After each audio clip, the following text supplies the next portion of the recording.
Hi hello ನಮಸ್ತೆ friends. Holi ಹಬ್ಬದ ರಂಗು ಕಳೆದು ಈಗ ಕರ್ನಾಟಕದ ಬಾಗಲಕೋಟೆಯಲ್ಲಿ ಬೈ ಎಲೆಕ್ಷನ್ ಗುಂಗು ಶುರುವಾಗಿದೆ. ಭಾರತೀಯ ಜನತಾ ಪಾರ್ಟಿಯಲ್ಲಿ ವಿಧಾನ ಪರಿಷತ್ ಸದಸ್ಯರಾದ PS ಪೂಜಾರ್ ಹಾಗೂ ಮಾಜಿ ಶಾಸಕರಾದ ವೀರಣ್ಣ ಚರಂತಿಮಠ ಅವರ ಮಧ್ಯೆ ತೀವ್ರ ಪೈಪೋಟಿ ಇರೋ ಹೊತ್ತಲ್ಲೇ ಹೊಸ ಅಭ್ಯರ್ಥಿಯೊಬ್ಬರನ್ನ ಪಕ್ಷದಿಂದ ಆಯ್ಕೆ ಮಾಡಬಹುದು ಅನ್ನೋ ಸುಳಿವು ಸಿಗ್ತಾ ಇದೆ. ಆ ಅಭ್ಯರ್ಥಿಯೇ ತಮ್ಮಣ್ಣ ಗಿರಿಜಾ ಕುಮಾರ್. ಮೂಲತಃ ಬಾಗಲಕೋಟೆ ವಿಧಾನಸಭಾ ಕ್ಷೇತ್ರದ ಶಿರೂರು ಗ್ರಾಮದವರಾದ ಇವರು BE ಪದವೀಧರರಾಗಿದ್ದು ಈಗಾಗಲೇ ಕೇಂದ್ರ ಸರ್ಕಾರದ FCIಗೆ ನಾಮನಿರ್ದೇಶಿತರಾಗಿ ಕಾರ್ಯವನ್ನ ನಿರ್ವಹಿಸ್ತಾ ಇದ್ದಾರೆ. ಇದರ ಜೊತೆಗೆ ಸಮಾಜ ಸೇವೆ ಹಾಗೂ ವಿವಿಧ ಜನಪರ ಕಾರ್ಯಕ್ರಮಗಳಲ್ಲೂ ತಮ್ಮಣ್ಣ ಗಿರಿಜಾ ಕುಮಾರ್ ಅವರ ಹೆಸರು ಜನಜನಿತವಾಗಿದೆ. ಪ್ರಬಲ ಲಿಂಗಾಯತ ರೆಡ್ಡಿ ಸಮುದಾಯದವರಾದ ಇವರು ದಲಿತ ಹಿಂದುಳಿದ ವರ್ಗದವರ ಹೆಚ್ಚಿನ ಕಾಳಜಿಯನ್ನ ವಹಿಸುತ್ತಾ ಅವರ ಮಧ್ಯೆಯೇ ಸಾರ್ವಜನಿಕ ಸೇವೆಗಳನ್ನ ಮಾಡುತ್ತಿದ್ದಾರೆ.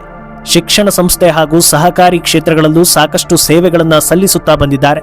ಈ ಬಾರಿ ಬಿಜೆಪಿ ಕಡೆಯಿಂದ ಇವರ ಹೆಸರೇ ಫೈನಲ್ ಆಗೋ ಎಲ್ಲಾ ಸಾಧ್ಯತೆ ಇದೆ. ಯಾಕಂದ್ರೆ ಭಾರತೀಯ ಜನತಾ ಪಕ್ಷದಲ್ಲಿ ಅಭ್ಯರ್ಥಿ ಆಯ್ಕೆ ಅನ್ನೋದು ವಿಶೇಷ ಹಾಗೂ ವಿಭಿನ್ನವಾಗಿರುತ್ತೆ.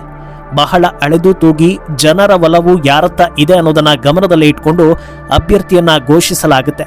ಸದ್ಯ ಕೇಂದ್ರ ಹಾಗೂ ಕರ್ನಾಟಕ ನಾಯಕರು ಕ್ಷೇತ್ರಕ್ಕೆ ಹೊಸ ಅಭ್ಯರ್ಥಿಯ ಹುಡುಕಾಟದಲ್ಲಿದ್ದು ತಮ್ಮಣ್ಣ ಗಿರಿಜಾ ಕುಮಾರ್ ಅವರೇ ಸೂಕ್ತ ವ್ಯಕ್ತಿ ಅನ್ನೋ ಅಭಿಪ್ರಾಯ ಬರ್ತಾ ಇದೆ.